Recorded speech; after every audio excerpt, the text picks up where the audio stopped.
ৰকিবুল হুছেইনৰ ওপৰত যিটো প্ৰাণ লোৱা আক্ৰমণ কালি দিন দুপৰত হৈছে, প্ৰথম কথাটো এইটো অসম পুলিচৰ সামগ্ৰিক ব্যৰ্থতা।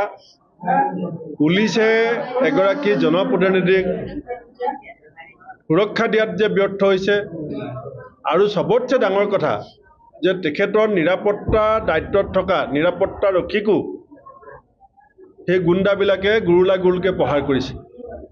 ৰকিবুল হুছেইনৰ চিকিউৰিটি খাকী পোছাক পিন্ধি আছে।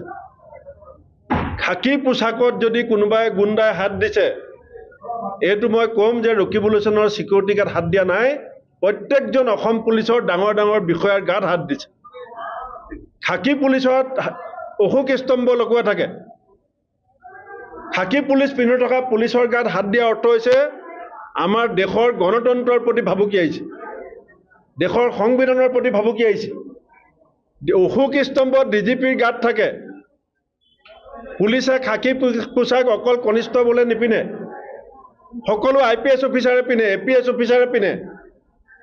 গতিকে খাকী পোছাকত যেতিয়া গুণ্ডাৰ মাৰ পৰিছে, সেই মাৰ অসম পুলিচৰ পিঠিত পৰিছে, আৰু অসম পুলিচে গুণ্ডাৰ মাৰত সেও মানিব নে গুণ্ডাক ঠাণ্ডা কৰিব, এইটো অসম পুলিচে অসমৰ ৰাইজক দেখাব লাগিব। নহ'লে অসমৰ ৰাইজে আৰু কংগ্ৰেছ দলে নিজৰ নিৰাপত্তা নিজে সুনিশ্চিত কৰিবৰ কাৰণে আমি সিদ্ধান্ত ল'বলৈ বাধ্য। অকল ধৰিলে নহ'ব, ৰাতিপুৱা ধৰি আবেলি জামিন দিলে নহ'ব, এইটো সৰু কথা নহয়।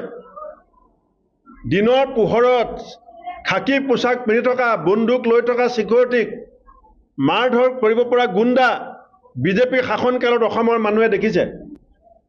যদি কাৰবান লৈ থকা পুলিচক যদি গুণ্ডাই আক্ৰমণ কৰে, সৰ্বসাধাৰণ নিৰীহ মানুহৰ জীৱনৰ ভৱিষ্যত কি হ'ব?